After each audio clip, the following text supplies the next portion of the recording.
جادو اردو زبان کا لفظ ہے، جبکہ عربی میں اس کے لیے سحر کا لفظ استعمال ہوتا ہے، اور سحر کا لغوی معنی ہوتا ہے دھوکہ دینا، ہیلا کرنا، حقیقت سے پھیرنا، باطل کو حق کی صورت میں ظاہر کرنا، یا کوئی چیز کسی کے سامنے اس انداز میں پیش کرنا کہ دیکھنے والے حیران رہ جائیں۔ اسلامی انسائکلوپیڈیا میں جو اس کی تعریف دی گئی ہے وہ ہے کہ یہ ایک نفسیاتی اثر ہے، جادو جو نفس سے گزر کر جسم کو بھی اسی طرح متاثر کر سکتا ہے جس طرح کچھ اثرات جسم کے ساتھ نفس کو بھی متاثر کرتے ہیں۔ مثلا خوف ایک نفسیاتی چیز ہے، مگر اس کا اثر جسم پر یہ ہوتا ہے کہ رونگٹے کھڑے ہو جاتے ہیں، بدن میں کپکپاہٹ سی ہو جاتی ہے، انسان کو کپکپی طاری ہو جاتی ہے، حالانکہ وہ اس کے دل میں اندر خوف محسوس ہو رہا ہوتا ہے۔ تو جادو سے حقیقت تبدیل نہیں ہوتی ہے، رہتا سب کچھ ویسے ہی ہوتا ہے، مگر انسان کا نفس اور حواس اس سے متاثر ہو کر یہ محسوس کرنے لگتے ہیں کہ حقیقت تبدیل ہو گئی ہے۔ اسی لیے امام راضی کے نزدیک جادو کا تعلق ہر اس کام کے ساتھ ہوتا ہے جس کا سبب پوشیدہ ہو اور اس میں دھوکہ دہی نمایاں ہو، اور جیسا کہ ہم نے سحر کی ڈیفینیشن میں ہی پڑھ چکے ہیں کہ ہر وہ چیز جس کا ہمیں پتہ نہ چلے، جس کا سبب پوشیدہ ہے، ظاہری چیزیں نظر آ رہی ہیں لیکن سمجھ نہیں آ رہی کہ یہ ہو کیوں رہا ہے، تو وہ اکثر و بیشتر جادو کی ہی قسم ہے۔ تو اس سے میں کیا ہوتا ہے، کسی کی طبیعت، مزاج یا عقل و تخیل متاثر ہوتی ہے، اور اسی وجہ سے پھر کسی قسم کا کوئی میڈیکلی اس کو ڈائگنوز نہیں کیا جا سکتا۔ پھر اس کے اثرات جیسے کہ ہم نے لاسٹ ٹائم ڈسکس کیا تھا، کچھ لوگوں پر زیادہ ہوتے ہیں اور کچھ پر کم ہوتے ہیں، کچھ پہ بالکل افیکٹ نہیں کرتے، کچھ پہ زیادہ افیکٹ کرتے ہیں۔ بالکل ایسے ہی جیسے کہ لوہا میگنیٹ کے ساتھ فوراً اس سے اثر انداز ہوتا ہے، لیکن میگنیٹ کو کہیں آپ لکڑی کے پاس لے جائیں، کسی اور چیز کے پاس لے جائیں تو وہ اس پر اثر انداز نہیں ہوگا، کوئی فرق نہیں پڑے گا۔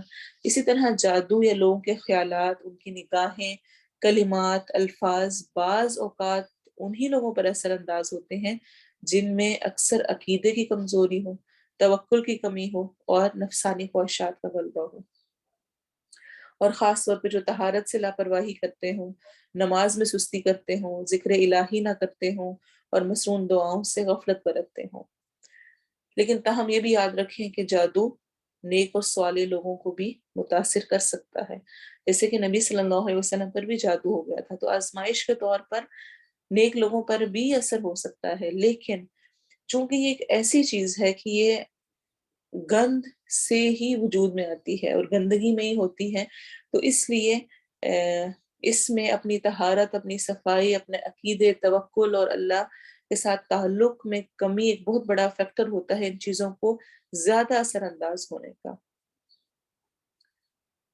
اور خاص طور پہ جس طرح انسان شدید غم میں ہے، شدید خوشی میں ہے، غصے میں ہے، بہت کھا رہا ہے، بہت سو رہا ہے، تو وہ چیزیں بھی زیادہ افیکٹ کرتی ہیں۔ تو جادو ایسے الفاظ اور دم کا نام ہے جن کو لکھ کر یا پڑھ کر ہوا یا گرہوں میں پھونکنے سے مطلوبہ شخص کے بدن، دل، عقل یا معمولات زندگی پر منفی اثر ہوتا ہے۔ ٹھیک ہے، تو جادو اس قسم کا ہوتا ہے۔ اور معرف القرآن میں جیسے کہ کہا گیا ہے کہ اصطلاح قرآن و سنت میں سحر ہر ایسے امر عجیب کو کہتے ہیں جس میں شیاطین کو خوش کر کے ان کی مدد حاصل کی جاتی ہے۔ اسی وجہ سے جادو کی کراہیت ہے، ناپسندیدہ ہے، جادو کو کفر قرار دیا گیا ہے، کیونکہ اس میں شیاطین سے مدد لی جاتی ہے، شیاطین کو راضی کیا جاتا ہے، اور اس کی مختلف صورتیں ہوتی ہیں۔ کبھی ایسے منتر اختیار کیے جاتے ہیں جن میں کفر و شرک کے کلمات ہوں اور شیاطین کی تعریفیں اس میں کی گئی ہوں، یا ستاروں سے اور ان چیزوں کی عبادت اختیار کی جاتی ہے جس سے شیطان خوش ہو۔ کبھی ایسے اعمال کیے جاتے ہیں جو شیطان کو پسند ہوں، مثلا کسی کو ناحق قتل کر کے اس کا خون استعمال کرنا، یا جنابت اور نجاست کی حالت میں رہنا، طہارت سے اجتناب کرنا، پاک صاف خود کو نہ کرنا، اسی طرح شیاطین کی امداد ایسے اقوال اور افعال سے لی جاتی ہے، یعنی ایسے ورڈز بولے جاتے ہیں، ایسے کام کیے جاتے ہیں جو شیطان کو پسند ہے۔ اسی لیے سحر صرف ایسے ہی لوگوں کا کامیاب ہوتا ہے جو گندے اور نجس رہیں، پاکی اور اللہ کے نام سے دور رہیں، خبیث کاموں کے عادی ہوں، اور خاص طور پہ عورتیں جو ایام حیض میں ہوتی ہیں، یہ کام کرتی ہیں، وہ زیادہ مؤثر ہوتا ہے۔ تو یہ چیزیں ان سے بچنے کے لیے ضروری ہے کہ جس طرح ابھی ہم طہارت کا بھی ہم نے شروع کیا کہ طہارت کا خیال کیا جائے۔ طہارت انتہائی ضروری ہے، اور اس کے ساتھ ساتھ اپنی روحانی غذا کا بھی اہتمام کیا جائے، یعنی اللہ کے ساتھ تعلق قائم کیا جائے۔ جادو کی وجوہات کیا ہوتی ہیں؟ سمپل دشمنی اور حسد ہوتا ہے، یا انسانی تعلقات میں خرابی کرانا مقصود ہوتا ہے، اولاد کی بندش، کاروبار کی، کسی کی تعلیم میں، رشتوں میں رکاوٹ ڈالنا، پھر ہسبینڈ وائف کے ریلیشن کو خراب کرنا، والدین اولاد میں ناچاکی کرنا، پڑوسیوں میں، دوستوں میں، بھائیوں میں نفرت ڈالنا۔ اور یہ سب کچھ کیا ہوتا ہے؟ اس کے پیچھے کیا چیز ہے؟ حسد، جیلسی۔ اور اسی وجہ سے حدیث ہمیں کہتے ہیں کہ وہ ساری نیکیوں کو کھا جاتا ہے۔ یہ حسد ایسی بیماری ہے، انسان کو خود ختم کر کے رکھ دیتا ہے، دوسرے کو پتہ بھی نہیں ہوتا، اس کو کچھ فرق بھی نہیں پڑتا، وہ اپنی زندگی گزار رہا ہے، اور جو حسد کرنے والا ہے وہ اس کو وہ نعمت جو کہ دوسرے کو ملی ہوئی ہے اس سے اس کو لے لینے یا چھیننے کا اس قدر خواہش مند ہوتا ہے کہ اس کے لیے وہ بہت سارے غلط سٹیپس اٹھا لیتا ہے۔ جادو کی علامات کیا ہوتی ہیں؟ بغیر اسباب کے، یعنی کوئی ریزن نظر نہیں آ رہا اور آپ کے مزاج میں چینجنگ آ رہی ہے، بہت گھبراہٹ ہے، ذہنی انتشار ہے، حد سے بڑھ کر چڑچڑا پن ہے، اور نماز روزہ دیگر عبادات بالکل نہیں کی جا رہی، جب کرنے کی کوشش ہو جسم میں بلا وجہ درد شروع ہو جائے، چکر آنے لگ جائیں، ڈرانے خواب آنا، اور اسی طرح کی چیزیں ہونا۔ پھر غیر معمولی واقعات کا پیش آنا، جیسے خون کے چھینٹے گرنا، اور طے شدہ کپڑے جو ہیں وہ کٹے ہوئے ہونا۔ اسی طرح جیسے ہم نے پہلے پڑھا تھا کہ خاوند یا بیوی کے کو آپس میں اٹریکشن فیل نہ ہو، خام خواہ کے شبہ شبہات آنے لگ جائیں، اور ایسے ہی بے رغبتی ہونے لگے ایک دوسرے سے، کوئی انٹرسٹ نہ ہو۔ ضروری نہیں ہے کہ ہمیشہ ہی ایسا ہو۔ اچھا، ہم نے یہ بھی ایک بہت بڑی ایکسٹریم بنا لی ہے کہ تھوڑا سا کچھ اس قسم کا پیش آتا ہے تو ہم کہتے ہیں یقیناً اس پر کسی نے جادو کرا دیا۔ ضروری نہیں ہوتا، اکثر ہمارے اپنے کیے ہوئے کچھ غلطیاں ہوتی ہیں جو ہمارے آگے آ رہی ہوتی ہیں۔ انسان کے اپنے اعمال ہوتے ہیں جو اس کے آگے آ رہے ہوتے ہیں، وہ جیسے رویے رکھ رہا ہوتا ہے ویسا ہی اس کو پھل مل رہا ہوتا ہے۔ تو ضروری نہیں کہ ہمیشہ ایسے ہو، لیکن کبھی کبھار یہ ریزنز جب بہت اسٹرانگ ہو جاتے ہیں تو یہ بات سمجھ آتی ہے کہ اصل میں اس کے پیچھے کچھ ایسا ہی اثر ہے۔ ان سب سے بچنے کے لیے ہمیں کیا کرنا ہے؟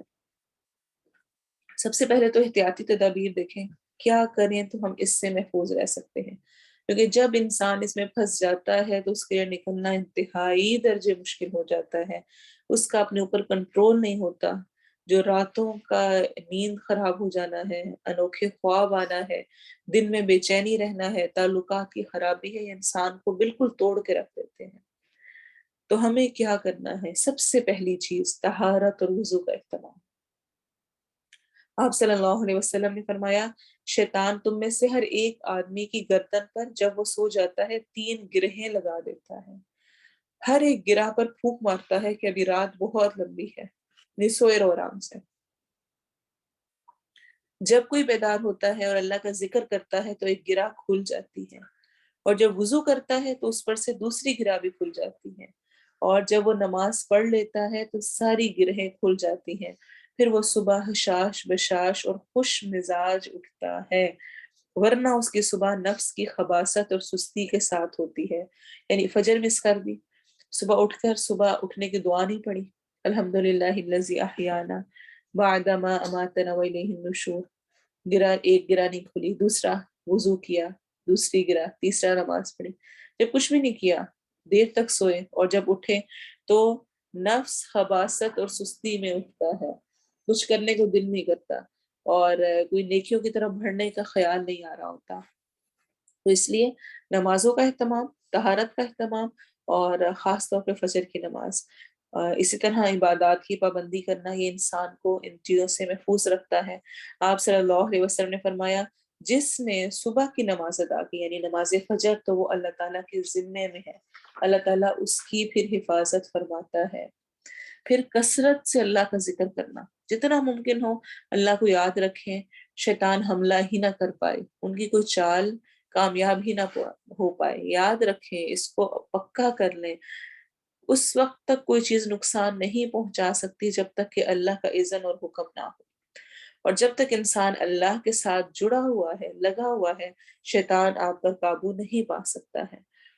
آپ صلی اللہ علیہ وسلم نے فرمایا میں تمہیں اللہ کا ذکر کرنے کا حکم دیتا ہوں، اس کی مثال اس آدمی جیسی ہے جس کے پیچھے دشمن تیزی سے نکل پڑے ہوں، یہاں تک کہ وہ ایک مضبوط قلعے میں آ جائے اور اپنے آپ کو ان سے بچا لے۔ اسی طرح کوئی بندہ اللہ کے ذکر کے علاوہ شیطان سے خود کو نہیں بچا سکتا۔ سنن الترمذی کی روایت ہے۔ تو وہ اللہ کا ذکر کثرت سے کرنا، پھر اسی طرح استغفار کو لازم کرنا۔ آپ صلی اللہ علیہ وسلم نے فرمایا بندہ جب تک اللہ عز و جل سے استغفار کرتا رہتا ہے اس وقت تک اللہ کے عذاب سے محفوظ رہتا ہے، ایسی ناگہانی آفتوں سے اور مصیبتوں سے محفوظ رہتا ہے۔ پھر ایک اہم پوائنٹ یہ کہ گھر کو تصاویر اور مجسموں سے پاک رکھا جائے۔ گھر میں بلا وجہ بڑی بڑی تصویریں بنا کے لٹکانا اور البمز اور اس طرح کی چیزوں کو یہ پسندیدہ نہیں ہے۔ آپ صلی اللہ علیہ وسلم نے فرمایا، اور یہ صحیح البخاری کی روایت ہے، بلا شبہ فرشتے ایسے کسی گھر میں داخل نہیں ہوتے جس میں کوئی تصویر ہو۔ تو اگر آپ کے گھر میں، آپ کے کمرے میں جگہ جگہ پر تصویریں لگی ہوئی ہیں تو آپ یہ امید نہ رکھیں کہ فرشتے آپ کے گھر میں داخل ہوں گے۔ فرشتے نہیں آئے تو رحمت نہیں آئی، اور جہاں پر فرشتے نہیں ہیں وہاں پہ پھر کن کا بسیرا ہوگا؟ شیاطین کا بسیرا ہوگا، شیاطین آئیں گے، جنات آئیں گے، وہاں پر زیادہ اثر ہوگا۔ پھر ایسے ہی گھر میں کتا پالنا، اس سے بھی منع کیا گیا ہے بہت واضح الفاظ میں۔ آپ صلی اللہ علیہ وسلم نے فرمایا بے شک فرشتے اس گھر میں داخل نہیں ہوتے جس میں کتا یا تصویر ہو، اور یہ سنن ابن ماجہ کی روایت ہے۔ یہاں پر یہ بات یاد رکھیں کہ گھر اور کھیت کی حفاظت کے لیے اور شکار کے لیے کتا رکھا جا سکتا ہے، اس میں حرج نہیں ہے، لیکن گھر کی حفاظت کے لیے کتا رکھنے کی بھی کچھ شرائط ہیں کہ مثلا چور یا دشمن کا واقعی خوف ہے، ایسے کوئی حالات ہیں، اور اسی طرح کتا گھر کی جو باؤنڈری ہے اس سے باہر ہو، چونکہ کتا نجس ہے لہٰذا وہ گھر کی اشیاء سے بھی دور ہو اور اس کی کوئی تکریم بھی نہ کی جائے، تو بہت زیادہ احتیاط کے ساتھ اس صورت میں بھی رکھا جائے گا۔ پھر ایسے ہی حرام کاموں سے، حرام کمائی سے اور ان چیزوں سے خود کو محفوظ رکھنا ضروری ہے، ورنہ شیطان اپنے پورے لاؤ لشکر کے ساتھ حملہ آور ہو سکتا ہے، جیسے کہ سورہ اسراء کے نمبر 64 اور 65 میں آتا ہے۔ پھر اسی طرح علم نجوم سے لا تعلقی ضرور ہونی چاہیے۔ ان چیزوں کے پیچھے پڑنا کہ آپ کا ہفتہ کیسا گزرے گا، اور بچہ پیدا ہوا ہے تو اس کا کون سا سٹار اور کون سا دن موافق ہے، رشتہ کرنے لگے دونوں کے آپس میں ستارے مل رہے ہیں کہ نہیں مل رہے، اور جو اس قسم کی چیزیں ہیں یہ سب کچھ علم نجوم کا حصہ ہے، اور علم نجوم جادو کا حصہ ہے۔ یہ ساری خرافات ہیں، ان چیزوں میں ہرگز نہیں پڑنا چاہیے۔ ایسی ہاتھوں کی لکیروں کو دیکھنا اور ڈفرینٹ خاکے بنانا اور فال گیری کرنا، پرندے کو اڑانا اور زمین پر خط کھینچنا اور اس طرح کی چیزیں کرنا، یہ سب مکمل طور پہ منع کیا گیا ہے۔ انجوائمنٹ میں بھی نہیں، بچیاں وہ یونیورسٹیز میں اور اس میں ہاتھ دکھاوا ہو دیکھو کیا ہے، اور ایک دوسرے کو بتانا کرنا اور اس طرح کی چیزیں کرنا، یا ہمارے ہاں یہ اتنا کامن ہو چکا ہے کہ آپ کا ہفتہ کیسا رہے گا اس کو دیکھنا، پھر اس کے مطابق اپنا مائنڈ سیٹ بنا لینا، اچھا اس دفعہ تو میرے ساتھ کچھ برا ہونا ہی ہے چونکہ اس دفعہ آیا ہے کہ یہ ایسا ہے، اور اس دفعہ تو اچھا ہونا ہی ہے، اچھا میری قسمت میں 2 شادیاں لکھی ہوئی ہیں، میری تو ڈائیورس ہونی ہے۔ جو پہلے ہی اس کے ساتھ نکاح کر کے جائے گی کہ میری تو ڈائیورس یہاں ہونی ہے، وہ کیسے وہاں پہ نباہ کرے گی؟ اکثر لوگ اس طرح کی خبریں دیتے ہیں۔ تو سنن ابن ماجہ کی روایت ہے، آپ صلی اللہ علیہ وسلم نے فرمایا جس نے علم نجوم میں سے کچھ حاصل کیا، نجوم یعنی ستاروں کا اور ان چیزوں کا علم، اس نے جادو کا ایک حصہ سیکھ لیا۔ اب جتنا زیادہ اس کو حاصل کرے گا اتنا ہی زیادہ جادو سیکھنے والا شمار ہوگا، اور یاد رکھیں جادو سیکھنا، سکھانا، اس پر عمل کرنا، توڑ کے لیے بھی اس کو یوز کرنا، یہ سب منع ہے، حرام ہے، اس سے ہمیں بچنے کا حکم دیا گیا ہے۔ اور سب سے اہم چیز جو کہ لازمی طور پر ہماری روٹین میں ہونی چاہیے وہ ہے مسنون اذکار کا اہتمام کرنا، صبح شام کی دعاؤں کا اہتمام۔ آپ کو مختلف جگہوں پر نیٹ پر اگر آپ چیک کریں، یوٹیوب میں ڈالیں، گوگل کریں صبح شام کی دعائیں، تو آپ کے پاس نکل آئیں گی، لسٹ پوری آ جائے گی۔ اور جیسے کہ میں نے پہلے بھی بتایا تھا کہ ایاک نستعین ایپ ہے، اس کو ڈاؤن لوڈ کر سکتے ہیں۔ اس میں بہت اچھی طرح سے تمام مختلف مواقع کی دعائیں موجود ہیں۔ فون پہ آپ کے ہوں تو آپ کو ہمیشہ یہ نہیں ہوگا کہ بک نکالنی ہے، کہاں سے لیں، کہاں سے کریں۔ دعائیں پڑھیں، صبح شام کی دعاؤں کو اپنا معمول بنائیں، اس میں سے ہر ایک دعا ہمارے لیے ایک پورا خزانہ ہے۔ آپ صلی اللہ علیہ وسلم نے ہر دعا کی فضیلت بیان کی ہے، اس کو صبح پڑھنے سے فلاں چیز ہوتی ہے، شام کو پڑھنے سے فلاں ہوتا ہے، اور ان کو پڑھنا ہمارے لیے شیطان سے بچنے کا بہترین ذریعہ ہے۔ جیسے کہ کچھ میں آپ کے سامنے 2-3 ہی رکھوں گی۔ آپ صلی اللہ علیہ وسلم نے فرمایا جو کسی منزل پر پڑاؤ ڈالے، یعنی کہیں پہ بھی آپ نے اسٹے کیے، کہیں بھی رکے ہیں، اور یہ دعا پڑھ لیں تو اس جگہ سے جانے تک کوئی چیز اس کو نقصان نہیں دے گی۔ اور وہ کیا دعا ہے؟ اعوذ بکلمات اللہ التامات من شر ما خلق، صحیح مسلم کی روایت ہے۔ میں پناہ لیتی ہوں اللہ کے تمام کلمات کے ساتھ ہر چیز کے شر سے جو اس نے پیدا کی۔ اور انتہائی درجے خوبصورت دعا ہے بچوں پر دم کرنے کے لیے۔ خود اگر اپنی حالت ٹھیک نہ لگے تو اپنے اوپر پڑھیں اور پڑھ کر پھونک مار لیں، کسی بھی قسم کے شر سے محفوظ رہنے کے لیے۔ ایسے ہی آپ صلی اللہ علیہ وسلم نے فرمایا جس نے شام کو یہ کلمات 3 بار کہے اسے صبح تک کوئی اچانک مصیبت نہیں آئے گی، اور جس نے صبح کے وقت 3 بار یہ کلمات کہے اسے شام تک کوئی اچانک مصیبت نہیں آئے گی۔ اور وہ کلمات کیا ہیں؟ بسم اللہ الذی لا یضر مع اسمہ شیء فی الارض ولا فی السماء وهو السمیع العلیم۔ اللہ کے نام سے، وہ ذات جس کے نام کے ساتھ کوئی چیز زمین میں اور آسمان میں نقصان نہیں دے سکتی، اور وہ خوب سننے والا، خوب جاننے والا ہے۔ سوچے جس شخص نے یہ پڑھ لیا ہو اور وہ یہ جانتا ہو کہ کوئی چیز نقصان نہیں دے سکتی، تو کیسے پھر اس کو کوئی چیز نقصان دے گی؟ اور راوی بیان کرتے ہیں کہ اس حدیث کو روایت جنہوں نے کیا تھا ابان بن عثمان، ان کو فالج ہو گیا، تو ان سے حدیث سننے والا ان کو تعجب سے دیکھنے لگا کہ آپ نے یہ حدیث بتائی تھی کہ جو صبح شام یہ پڑھتا ہے اس کو کوئی ایسی آفت نہیں آتی، کچھ ایسا مسئلہ نہیں پیش آتا، مصیبت نہیں ہوتی، اور آپ کو فالج ہو گیا۔ تو انہوں نے کہا کیا ہوا، مجھے کیوں دیکھتے ہو؟ اللہ کی قسم میں نے عثمان پر جھوٹ نہیں بولا ہے، یعنی میں نے سچ صحیح حدیث بیان کی ہے، اور نہ عثمان نے نبی صلی اللہ علیہ وسلم پر جھوٹ بولا ہے۔ لیکن جس دن مجھے یہ فالج ہوا میں غصے میں تھا، تو میں ان کلمات کو پڑھنا بھول گیا۔ اب دیکھیں صحابہ کرام اور تابعین کا اتنا زیادہ بلیف تھا ان پر، اور حقیقتاً یہ کلمات اتنا اثر رکھتے ہیں کہ وہ کہتے ہیں کہ جس دن میں پڑھ نہیں سکا تھا اس دن مجھ پہ یہ فالج کا اٹیک ہوا تھا، اس دن مجھ پر مصیبت آئی تھی، ورنہ اگر یہ انسان پڑھنے والا ہو تو اس کو کوئی مصیبت ایسی نہیں آ سکتی۔ اس یقین اور ایمان کے ساتھ پڑھیں تو کیسے ہو سکتا ہے کہ کوئی بھی ایسی شیطانی چیز اثر انداز ہو۔ پھر اسی طرح سے تحلیل کہنا، یعنی لا الہ الا اللہ وحدہ لا شریک لہ لہ الملک و لہ الحمد وہو علی کل شیء قدیر۔ مختلف مواقع پر اس کی فضیلت بھی ذکر ہو چکی ہے، دوبارہ سے ذکر کروں گی۔ آپ صلی اللہ علیہ وسلم نے فرمایا جو شخص دن میں 100 مرتبہ یہ کلمات پڑھے گا تو اسے 10 غلام آزاد کرنے کا ثواب ملے گا، 100 نیکیاں اس کے اعمال میں لکھی جائیں گی، یعنی 100 برائیاں اس سے مٹا دی جائیں گی، اور اس روز یہ دعا شیطان سے اس کی حفاظت کرے گی حتیٰ کہ شام ہو جائے، اور کوئی شخص اس سے بہتر عمل لے کر نہیں آئے گا مگر جو اس سے زیادہ مرتبہ یہ کلمہ پڑھ لے۔ اور اسی طرح یہ تو 100 دفعہ کا ہے، ایک اور روایت میں آتا ہے جس نے ہر مغرب کی نماز کے بعد 10 مرتبہ یہ کہا تو اللہ تعالیٰ اس کے لیے اسلحے والے پہرہ دار مقرر کر دیتا ہے جو صبح تک شیطان سے اس کی حفاظت کرتے ہیں۔ سبحان اللہ، یعنی صرف 10 دفعہ آپ نے یہ پڑھنا ہے، اور اللہ تو چاہے تو کہے کہ میں حفاظت کروں گا، لیکن اللہ تعالیٰ ہمیں، چونکہ ہم چاہتے ہیں کہ کوئی الگ سے کوانٹٹی ہمیں بتائی جائے، تو اللہ تعالیٰ فرشتوں کی مدد، اور فرشتے بھی کیسے ہوں گے ان کو بھی ایکسپلین کر دیا تاکہ ہمیں اور تسلی ہو جائے۔ اسلحے والے یعنی وہ ایسے ہی نہیں کھڑے ہوں گے، کوئی دشمن آئے تو وہ اسلحے سے حفاظت کریں گے، اور خاص طور پہ کس سے؟ شیطان سے صبح تک حفاظت کریں گے، اور اللہ تعالیٰ اس کے لیے جنت واجب کر دینے والی 10 نیکیاں لکھ دیتا ہے، اس کے 10 ہلاک کرنے والے گناہ مٹا دیتا ہے، اور یہ اس کے لیے 10 مومن لونڈیاں آزاد کرنے کے برابر ہو جاتا ہے۔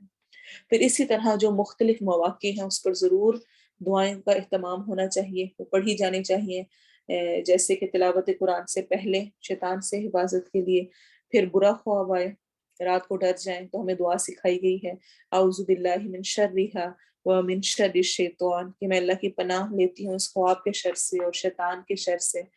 پھر ایسے ہی جب واش روم جائیں تو اس وقت کی دعا پڑھنا، اللہم انی اعوذ بک من الخبث والخبائث، ایسے ہی نکلتے ہوئے، گھر میں داخل ہوتے، باہر جاتے ہوئے دعا پڑھنا ضروری ہے، لباس پہنتے ہوئے۔ پھر اسی طرح حق زوجیت کے وقت، میاں بیوی جب آپس میں ملے تو اس وقت غصہ آ جائے تو اس وقت بھی اعوذ باللہ پڑھنے کا حکم ہے ہمیں۔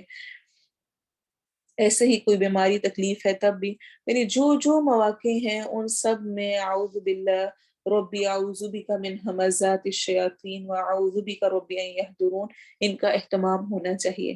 ایسے ہی آیت الکرسی پڑھنا، اس کے بارے میں بے شمار مختلف احادیث ہیں، اور ایک روایت جس میں آتا ہے کہ شیطان نے ہی یہ ایڈوائس دی تھی صحابی کو کہ جو آیت الکرسی پڑھ لے، اگر تم سونے کے وقت بستر پہ آیت الکرسی پڑھ لو گے تو صبح تک اللہ کی طرف سے تجھ پر ایک نگہبان فرشتہ مقرر ہو جائے گا، اور تیرے پاس شیطان پھٹکنے نہ پائے گا، بالکل آ ہی نہیں سکے گا، اور وہ سوتے ہوئے آیت الکرسی پڑھنا ہے۔ پھر اسی طرح سورہ بقرہ کی آخری دو آیات رات کو سوتے ہوئے، رات کو خاص طور پہ انسان کو زیادہ خوف ہوتا ہے، شیطانی حملوں کا زیادہ خدشہ ہوتا ہے، ہر طرف اندھیرا پھیلا ہوا ہوتا ہے، برائیاں کرنے کے چانسز زیادہ ہوتے ہیں، تو اسی اعتبار سے خاص طور پہ رات کو آپ صلی اللہ علیہ وسلم نے فرمایا جس نے سورہ بقرہ کی آخری دو آیات رات کو پڑھی وہ اسے ہر آفت سے بچانے کے لیے کافی ہو جائے گی۔ یہ بھی صحیح بخاری کی روایت ہے۔ پھر اسی طرح سورہ بقرہ مکمل پڑھنا، وہ ہم الحمدللہ پڑھ رہے ہیں، اور ہم اس کے شروع میں اس کی فضیلت کو دیکھ چکے ہیں کہ جس گھر میں سورہ بقرہ پڑھی جاتی ہے وہاں سے شیطان بھاگ جاتا ہے۔ پھر ایک اور اہم چیز، اگر آپ صبح شام کی دعائیں پڑھنے میں کسی بھی قسم کی اور کاموں میں چیزوں میں کسی بھی طور پر سستی ہو گئی ہے تو اس معاملے میں کبھی سستی نہ کریں کہ صبح شام معوذات کو پڑھیں۔ آپ صلی اللہ علیہ وسلم نے فرمایا صبح اور شام 3 بار قل هو اللہ احد اور معوذتین، یعنی قل اعوذ برب الفلق اور قل اعوذ برب الناس کہہ لو تو یہ ہر چیز سے تمہاری کفایت کرے گی۔ اور یہ آپ صلی اللہ علیہ وسلم کی سنت تھی، صحیح بخاری کی روایت ہے، آپ صلی اللہ علیہ وسلم ہر رات جب اپنے بستر پر لیٹتے تو قل هو اللہ احد اور قل اعوذ برب الفلق اور قل اعوذ برب الناس پڑھ کر اپنی ہتھیلیوں کو ملا کر ان میں پھونک مارتے، اور پھر دونوں کو جہاں تک ممکن ہوتا ہے، یعنی ہتھیلیوں کو اپنے جسم پر پھیرتے، اس کی ابتدا اپنے سر، چہرے اور سامنے بدن سے کرتے۔ یہ عمل آپ صلی اللہ علیہ وسلم 3 مرتبہ کرتے تھے، تو اس کی عادت ضرور ہونی چاہیے۔ اسی طرح معوذتین کی، معوذات یعنی سورۃ الاخلاص کو ملا کے 3 صورتیں ہیں، اور معوذتین 2 صورتیں، سورہ فلق اور سورہ ناس۔ اس کے بارے میں آتا ہے سلسلہ صحیحہ کی روایت ہے، آپ صلی اللہ علیہ وسلم پر ایک یہودی نے جادو کیا تو آپ صلی اللہ علیہ وسلم نے معوذتین پڑھ کر اپنے اوپر دم کیا، جس سے جادو زائل ہو گیا، اس کا اثر ختم ہو گیا۔ ہم سمجھتے ہیں جب تک جا کر کسی عامل سے کوئی کچھ کروایا نہیں تب تک جادو کا اثر ختم ہی نہیں ہوگا، نہیں، معوذتین سب سے بہترین علاج ہے ہر قسم کی نظر جادو کا۔ عقبہ بن عامر بیان کرتے ہیں کہ ایک بار میں نبی صلی اللہ علیہ وسلم کے ساتھ چل رہا تھا، ہم جحفہ اور ابواب کے درمیان تھے کہ آندھی آ گئی اور سخت اندھیرا چھا گیا، تو نبی صلی اللہ علیہ وسلم سورہ فلق اور سورہ ناس پڑھنے لگے اور فرمانے لگے اے عقبہ ان کی تلاوت کے ذریعے سے اللہ کی پناہ مانگا کرو، کسی پناہ مانگنے والے نے ان جیسے افضل کلمات سے پناہ نہیں مانگی، یعنی سب سے بیسٹ ہے یہ جب اس طرح کوئی پریشانی ہو۔ اور لاسٹ میں سورہ فاتحہ اس کا پڑھنا، ایک صحابی نے زنجیروں میں بندھے ہوئے ایک مجنون پر اس صورت کو پڑھ کر دم کیا تھا اور وہ بالکل ٹھیک ہو گیا تھا۔ تو اپنا بیلیف اسٹرانگ ہونا چاہیے اور اس کے مطابق پڑھی جائے تو انشاءاللہ ضرور اثر ہوں گی۔ جادو ہو گیا ہے تو اس کا علاج ضرور کیا جائے گا، لیکن یاد رکھیں جادو کا علاج کبھی بھی جادو میں نہیں ہوتا ہے. یعنی جادو کا علاج یا جادو کا توڑ جادو والے کے پاس جا کے اس کو اپوزٹ جادو کروانے اس میں نہیں رکھا گیا ہے. آپ صلی اللہ علیہ وسلم نے فرمایا ہر بیماری کے لیے دوا ہے. پھر جب کسی مریض کو صحیح طریقے پر بیماری کی دوا پہنچتی ہے تو اللہ تعالیٰ کے حکم سے وہ تندرست ہو جاتا ہے. تو جس میں معالج کے پاس علاج کروانے والے کے پاس جائیں وہ ضرور اوتھینٹک ہونا چاہیے، صحیح ہونا چاہیے، خود دین کے احکامات کا پابند ہونا چاہیے، اللہ کا نام لے کر علاج کرے، اللہ کا کلام پڑھے اور عربی زبان میں دم ہو یا ایسی زبان جو سمجھ آئے. وہ منتر شنتر اس طرح کی چیزیں پڑھنا جو سمجھ ہی نہ آئے ویسا معالج ٹھیک نہیں ہے. اور دم میں شرک کے الفاظ نہ ہو. وہ دم جس میں اللہ کے نام، اس کی صفات اور آیات قرآنیہ تلاوت کی جائیں وہ آپ سے ثابت بھی ہے اور جائز بھی ہے. عوف بن مالک فرماتے ہیں ہم زمانے جاہلیت میں دم کیا کرتے تھے. ہم نے اس کے متعلق آپ صلی اللہ علیہ وسلم سے سوال کیا کہ اس کے بارے میں آپ کا کیا حکم ہے. آپ نے فرمایا کہ وہ دم میرے سامنے پیش کرو، پڑھ کے بتاؤ کیا پڑھتے ہو. اگر اس میں شرک یا آمیزش نہیں تو کوئی حرج نہیں. یعنی کچھ بھی ایسا جس میں کہ شرک موجود نہ ہو تو وہ کلمات پڑھے جا سکتے ہیں، اس میں حرج نہیں رکھا گیا ہے. اسی طرح صحیح مسلم کی روایت میں آتا ہے کہ جابر روایت کرتے ہیں آپ صلی اللہ علیہ وسلم نے شرکیہ دم کی ممانعت کر دی. تو آل عمر بن حزم عرض کرنے لگے اللہ کے رسول ہمارے ہاں ایک دم ہے جسے ہم بچھو کے کانٹے کا علاج کرتے ہیں اور آپ نے دم سے منع کیا ہے. پھر انہوں نے وہ دم نبی صلی اللہ علیہ وسلم کو سنایا تو آپ نے فرمایا کہ میں اس میں کوئی برائی نہیں پاتا، یعنی کوئی شرکیہ بات نہیں ہے، کچھ نہیں ہے، ایک عام دم ہے. جو تم میں سے اس سے اپنے بھائی کو فائدہ پہنچانے کی استطاعت رکھتا ہو اسے چاہیے کہ وہ فائدہ پہنچائے. یعنی ایسا کیا جا سکتا ہے، اس میں کوئی حرج کی بات نہیں ہے. تو کلیئر ایک سمپل اینڈ یہ کہ صحیح مسلم کی روایت کے مطابق اس دم میں کوئی حرج نہیں ہے جس میں شرک نہ ہو. تو ایک تو جادو کے علاج کے طور پہ دم کرایا جا سکتا ہے، اور اسی طرح رقیہ شریعہ موجود ہے. آپ نیٹ پہ سرچ کریں آپ کو ملے گا. قرآنی آیات اور کچھ ایسے ہی اکٹھی کی گئی ہیں دعائیں، ان سب کو پڑھا جائے اور اس کے ذریعے سے جو پانی ہے وہ پیا بھی جا سکتا ہے، اس کے چھینٹے بھی مارے جا سکتے ہیں. اور کسی اور قسم کے چیزوں کو کرنا جیسے ایسے کسی معالج کے پاس جانا کہ جو آپ سے سب سے پہلے آپ کی ماں کا نام پوچھیں، کپڑوں میں سے کوئی کپڑا منگوائے، کوئی جانور منگوائے، اس کو بسم اللہ پڑھے بغیر ذبح کرے، ایسے منتر بولے جو کسی کی سمجھ میں نہ آئے، یا ایسے تعویذ دے جس میں مربے کی شکل کی چیزیں بنی ہوئی ہوں ڈبے اور وہ کچھ نہیں پتا کہ کیا لکھا ہوا ہے، یا مریض کو کہے کہ تم نے بس بالکل الگ رہنا ہے، کسی کے پاس نہیں جانا، یا پانی کو ہاتھ نہیں لگانا، یا کچھ چیزیں زمین میں دفن کرنے کو دے، یا کاغذ دے جلا کر ان کے دھوئیں سے دھونی لینے کو کہے، یا اور طرح کی اس طرح کی چیزیں کہیں تو وہ ٹھیک نہیں ہے. ویسے علاج نہیں ہونے چاہیے. آپ صلی اللہ علیہ وسلم سے پوچھا گیا کہ کیا جادو کا توڑ جادو کے ذریعے سے کیا جا سکتا ہے؟ تو آپ صلی اللہ علیہ وسلم نے فرمایا ہوا من عمل الشیطان، وہ شیطانی عمل میں سے ہے. تو اس طرح جادو کا اثر زائل نہیں ہوتا. ایسے ہی آپ صلی اللہ علیہ وسلم نے فرمایا وہ ہم میں سے نہیں جو فال لے یا اس کے لیے فال لی جائے، یا کاہن بنے یا اس کے لیے کہانت کی جائے، یا جادو کرے یا اس کے لیے جادو کیا جائے. اور جو کسی کاہن کے پاس آیا، کاہن جادوگر سیم تقریباً ہوتے ہیں، پھر اس کی بات کی تصدیق کی تو اس نے اس چیز کا انکار کیا جو نبی صلی اللہ علیہ وسلم پر نازل کی گئی ہے. اسی طرح ابن مسعود کہتے ہیں، صحیح بخاری کی روایت ہے، بے شک اللہ نے جو چیزیں تم پر حرام کی ہیں ان میں تمہاری شفا نہیں رکھی.